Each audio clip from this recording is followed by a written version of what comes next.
Moi, ce que j'aime bien dire, c'est que le droit animalier, c'est le droit qui entoure l'animal. Donc, c'est pas forcément que des cas de maltraitance animale. On a aussi beaucoup de choses. Il y avait tout ce qui va autour du monde vétérinaire, des vices cachés équins, etc. Donc, il y a, j'ai envie de vous dire, cette partie-là. Mais après, dans la partie vraiment lutte contre la maltraitance animale, qui est aussi un de mes engagements, la représentation de l'animal en justice se fait à travers la personne qui porte sa voix. La personne qui porte sa voix, c'est effectivement, on a majoritairement des associations, mais on a aussi, comme vous le dites, des particuliers. Donc récemment, effectivement, j'ai eu un cas là où c'était un prévenu qui a tué le chien de son fils sur un balcon. Et dans ce cas-là, j'ai représenté du coup le fils qui était le propriétaire de l'animal. J'ai pas eu besoin de représenter une association puisque la victime directe était le propriétaire de l'animal. Tout à fait, je pense qu'on peut parler de recrudescence aujourd'hui. Alors, ce qu'il ne faut peut-être pas confondre, c'est qu'il y a des gens que j'entends autour de moi qui vont dire « Ah oui, mais il y a de plus en plus de maltraitance ». Alors, je ne pense pas qu'il y ait de plus en plus, je ne suis pas spécialiste de la question en chiffres, mais c'est que comme ce sont des cas qui sont pris en considération et pris en compte par les juridictions maintenant, et que c'était des domaines qui n'étaient pas le cas, aujourd'hui, les cas sont... Il y a des poursuites pour des cas d'abandon, il y a des gardes à vue pour des cas de sévices, c'est des infractions à part entière qui ne sont plus peut-être marginalisées. Alors, ça dépend encore des juridictions et des ressorts de juridiction, mais en tout cas, c'est le cas. Absolument. Il y a une évolution du code pénal. Alors, il y avait quand même des textes avant ce qu'on appelle la réforme du 30 novembre 2021, qui est une loi qui a notamment augmenté l'échelle des peines. Il y avait déjà des choses qui sont mises en place depuis 1982, qui étaient déjà présentes dans le code pénal, mais c'est simplement que c'était encore à la marge. Et je pense que la loi du 30 novembre 2021, plus l'engouement sociétal, on ne va pas se mentir, il faut aussi que la société réagisse. Il y a de plus en plus de personnes qui réagissent aux vidéos qui sont diffusées sur la maltraitance animale, etc. Les gens se mobilisent, et donc je pense que forcément la réponse juridique est aussi adaptée à ça. Et donc du coup, maintenant, on va énormément poursuivre dans le cadre des sévices et actes de cruauté sur les animaux. Ça, c'est un des délits majeurs.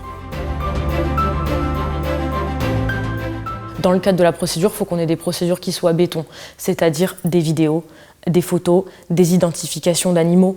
Ce qui manque énormément aujourd'hui, c'est les autopsies. Ce qui manque, j'ai envie de dire, non, les autopsies, mais les rapports vétérinaires. Aujourd'hui, le vétérinaire fait partie intégrante et intégrale de la preuve dans les cas de procédure, parce qu'aujourd'hui, on vous dit l'animal, il a souffert avant qu'on lui donne la mort.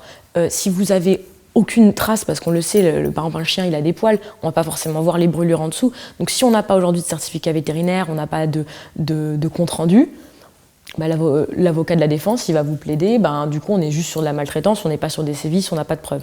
Donc ça c'est vrai que c'est des éléments qui sont très importants, vétérinaire, les photos, les vidéos, les identifications des animaux aussi. C'est ce qui entoure le monde de l'animal, donc ça va être les ventes équines aussi. Donc des fois on a des vices cachés sur des ventes équines. On achète un cheval qu'on pense être hongre, en réalité il est étalon. Il y a des éléments comme ça. Il y a tout ce qui est aussi vétérinaire.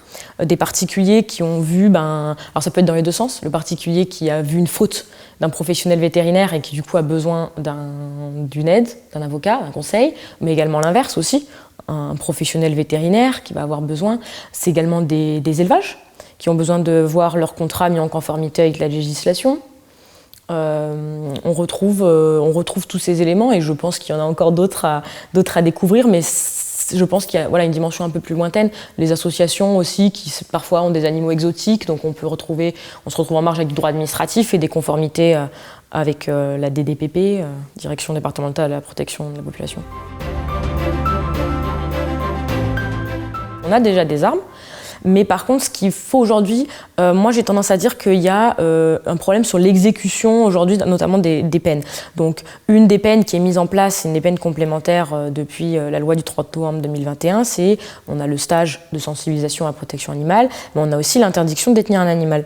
Donc on va dans la juridiction condamne une personne qui a été auteur de sévices sur les animaux et dit vous êtes condamné aujourd'hui, interdiction définitive de détenir un animal. Donc ça c'est mentionné dans le casier judiciaire, très bien, mais où est-ce que c'est mentionné ailleurs ? Si je vais dans un élevage, si je vais à la SPA, ou dans une autre association, personne ne va me demander un relevé, un casier judiciaire sur la figure, on n'a pas de relevé, donc je pense qu'il y a une difficulté sur ça.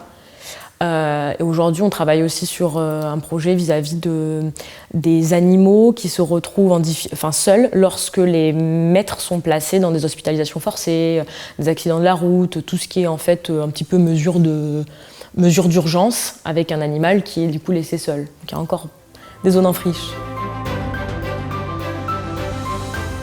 Je n'en ai pas parce que moi j'ai un chaton, voilà, que j'ai récupéré dans la rue, que j'adore. Je ne pourrais pas, honnêtement, j'aimerais avoir des animaux. Hein. J'aimerais avoir un singe, j'aimerais des animaux qu'on ne peut pas vraiment avoir, voilà. J'aimerais un chien, mais je suis en appartement, donc je veux pas qu'il ait une vie pourrie. Donc du coup, je n'en ai pas. Donc non, je mets sur la même égalité tous les animaux.